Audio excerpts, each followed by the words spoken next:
Hey everybody, it's Nunu and I'm here with you in home, which for us of course serves as a bulletin board to our English 102 College Reading and Composition 2 course.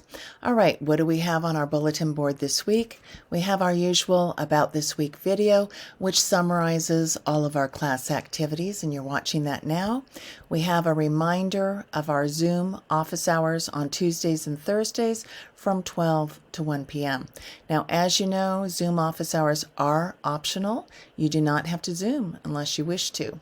But if you do wish to Zoom with me, here is the meeting ID and the passcode, and you'll need both to Zoom, okay? All right, scrolling down, we have our week 6 in modules to-do list for October 5th through the 11th, 2020. Can you believe it's already October? I can't. It's just zooming by, isn't it? Zooming by. Okay, joke. All right, our first item is a Flipgrid response video, Shakespeare's 1609 Sonnet 127, and Alan Dugan's 2001 love song, I and Thou, 25 points.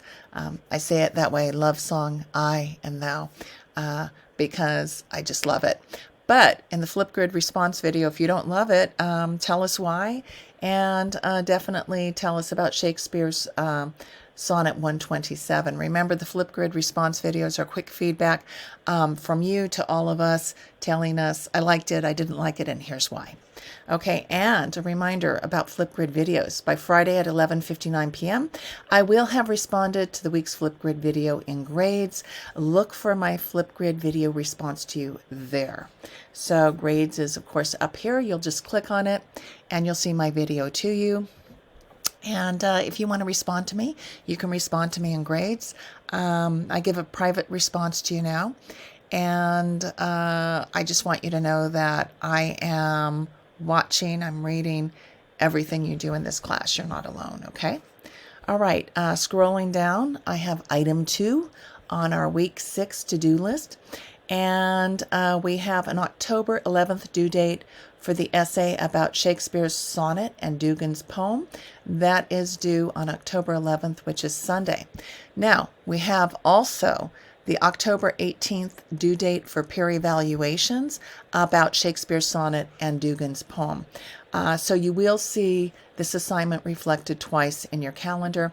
And I'm going to go ahead and click on modules and show you that you will see this here in week 6, this assignment, and you'll see it in week 7, and that's fine because we do our feedback about all my questions first, and then we do the evaluations. Now, something I need to remind you of, and I'm going to click on our previous assignment of The Prairie Wife with the wonderful Curtis Sittenfeld, who is, by the way, a girl, a woman.